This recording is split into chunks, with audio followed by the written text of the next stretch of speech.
Okay guys, I want to just share a funny with you. So I got this like little coupon guide thing, you get in the mail, junk mail normally, but I was like, oh, maybe there's something in there. There's not, but this is my funny thought for you guys today. So there's this like spring cleaning service, right, where I can get, a discount on these poor ladies coming into my house and just dousing my house with chemicals. Like, that's what I think when I see this ad.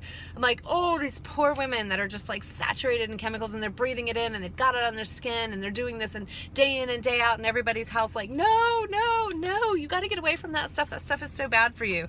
And then the fact that, where did it go? That I'd have to pay $199 to have them come spray my house down with toxic chemicals just so that I can walk in and think it smells clean. Like, honestly, when you get yourself toxin free and you get away from all of that stuff, you can smell the chemicals in it and it smells bad. It's like retraining your brain into the truth, rewiring the way that you think, so that when you walk in and the smell, that artificial pine and artificial lemon and artificial whatever it is, it's an assault to your senses because your body has been away from those toxins for so long that when you walk into it, you have a heightened awareness of it. It's the same thing when you go into a candle store or when you walk through a perfume aisle. And I'm not saying that you want to be like coughing and sputtering all the time, that yay, isn't that wonderful? No, it's because you've trained your body into an awareness. You've detoxed yourself to the point where your body is back to its like normal instinct to be to have an aversion to things that are bad for it.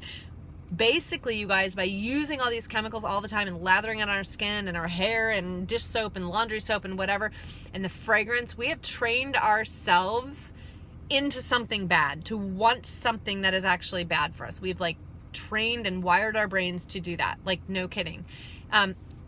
Let's draw an analogy here because I love analogies. I want you to think about children. I want you to think about babies. When a baby is born and they go to the bathroom in their pants, they fuss and they cry and they're miserable because guess what? Their pants are wet. They've got a mess in there. They don't like that. They, back in the day, people didn't wear disposable diapers, right? They would take, like Native Americans, they'd wear their baby on their back and they could just kind of tell and sense that the baby they would take the baby out and pop them between their feet and the baby would go to the bathroom on the ground, no diaper, and then they would, put him back in their little papoose and go about their day. So for a child to go to the bathroom in their pants is an unnatural thing, and they're very upset about it when they're babies. But guess what happens?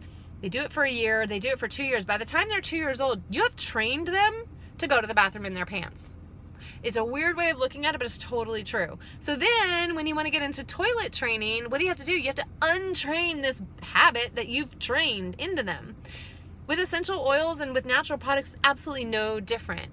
You have trained yourself to run to the products, to run to the processed food, to run to these certain things first. And you have wired your brain to think that this is the stuff that's good, this is the stuff that's clean, this is the stuff we want.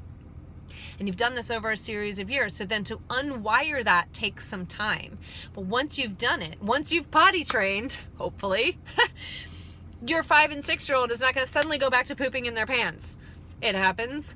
But for the most part, you untrain that and it's untrained for good. And then they're going to turn around and see a baby and be like, oh, mom, he just pooped in his pants. Well, yeah, right? You used to do it too, right? We all did it. Our parents all trained us to do it. So I know that's a weird analogy, but that's really very much what we're doing when we're using these chemicals for every aspect of our being. We are training ourselves to use them and to go to them and to want them and to expect these things out of them. And so when you go toxin free, there's a detox process, and eventually you'll get to the other side when you smell those chemicals and you walk through the candle aisle or you walk through the perfume section or you smell these household cleaners. You're gonna have an aversion to them because guess what? It is bad for you, naturally bad for you. You've just, in using those products, you've lost that ability to determine that. You've lost your discernment, if you will.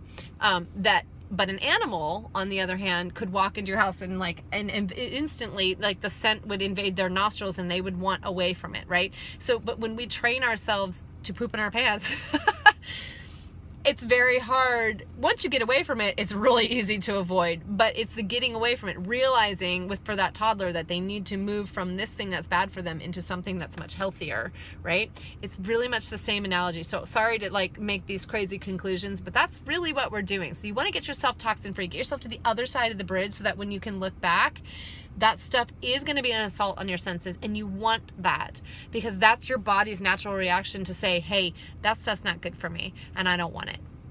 All right, so yeah, sorry for the graphic analogy, but hopefully it'll stick in your head.